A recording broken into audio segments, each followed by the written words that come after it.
But it took me a moment to go, oh, I am starting to recover certain memories. And they're like good memories, things I've struggled to access for years.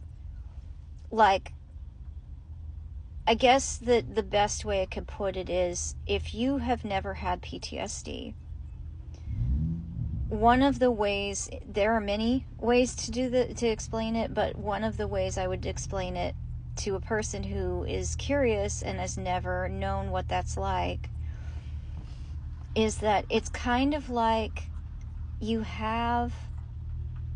there's many responses, but the experiences that I've had and the responses I've had as a reaction and a pattern of preservation with PTSD is to freeze and disassociate. And memory loss is a symptom of that, of PTSD. I've had memory loss happen. It's almost like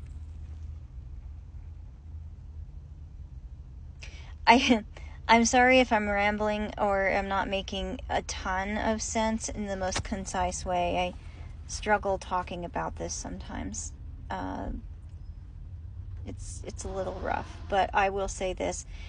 Having PTSD and the way it affects your brain is a lot like having certain parts of your mind dim the lights or shut off completely almost. And it feels like parts of you got hidden in the shadows, and all the parts of you that are emotional or reactive and coming to your defense to protect you are activated all the time. And the parts of you that experience things like joy, relaxation, a clear sense of direction, even a sense of the future, those feelings and those memories and thoughts, that framework gets dimmed out in your brain. And the more you work on recovering those memories and that function, the more you start to have a whole sense of self rather than this alarm system that's going off to the point that it's determining your health outcomes.